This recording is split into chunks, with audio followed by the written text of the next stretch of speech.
ஓம் ஸ்ரீ குருபியோ நமக. ஓம் ஸ்ரீ மகா பெரியவா சரணம்.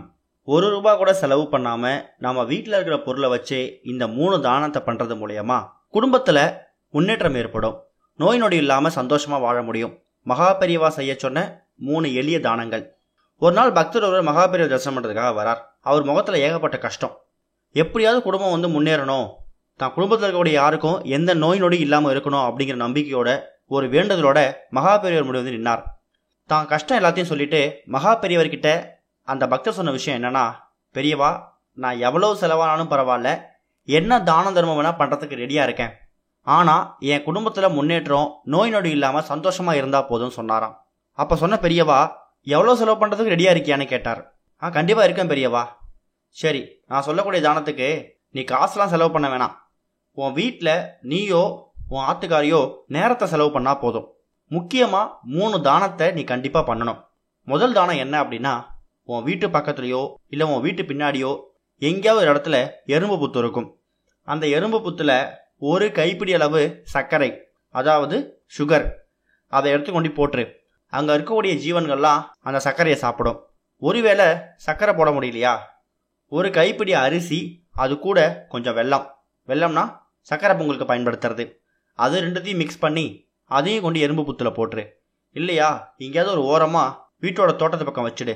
அந்த வாசனைக்கு அதுவாகவே வந்து சாப்பிட்டு அந்த சர்க்கரையையும் அந்த அரிசியும் இழுத்துட்டு போகும். அது இழுத்துட்டு போக போக உன் முன்ஜென்மத்து பாவங்கள்லாம் அது கூடவே போயிடும். இந்த எறும்பு புத்துக்கு சர்க்கரை போடுறது, அரிசி போடுறது அப்படிங்கிறலாம் சாதாரண விஷயம் இல்லை. அந்த எறும்பு புத்துல 1000 உயிர் இருக்கு.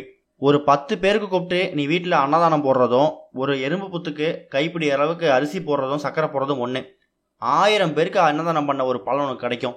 அது மூலயமா நல்லது மட்டும்தான் நடக்கும்.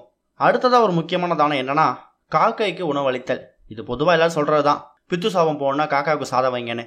ஆனால் காக்காவுக்கு சாதம் வச்சா பித்து சாபம் மட்டும் போகிறது இல்லாமல் அந்த காக்கா உன்னை வாழ்த்திட்டு போகும்.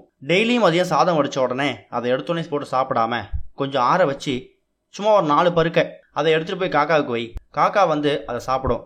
அது சாப்பிட்டுட்டு உன்னை மனசார வாழ்த்திட்டு போகும்.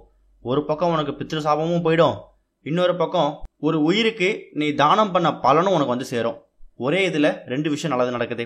3ஆவதாக பண்ணக்கூடிய தானம், நைட்டு சாதம் ஏதாவது சாப்பாடு மீந்துச்சுன்னா அதை சும்மா தூக்கி போடாமல் ஒரு சின்ன கிண்ணத்தில் தண்ணியை போட்டு ஊற வச்சுடு.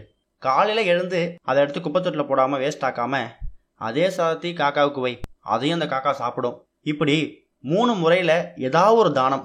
இதுக்கு நீ அதிகமாக செலவு பண்ண போகிறது இல்லைல்ல, உன் வீட்டில் இருக்கிற பொருளை பயன்படுத்தி தான் பண்ண போகிற. மறக்காமல் இந்த 3 தானத்தையும் செஞ்சுட்டு வா. கொஞ்ச நாட்கள்லேயே உன் வாழ்க்கையில் ஒரு பெரிய முன்னேற்றம் உனக்கு கிடைக்கும். நோய் நொடி இல்லாமல் குடும்பத்தில் செழிப்பாக சந்தோஷமாக வாழலாம்னு சொன்னாராம். அதை கேட்டதுக்கப்புறம் அந்த பக்தர் கண்ணீர் மல்க அங்கேருந்து கிளம்பி போயிருக்கார். ஓம் ஸ்ரீ குருபியோ நமக. ஓம் ஸ்ரீ மகா பெரியவா சரணம்.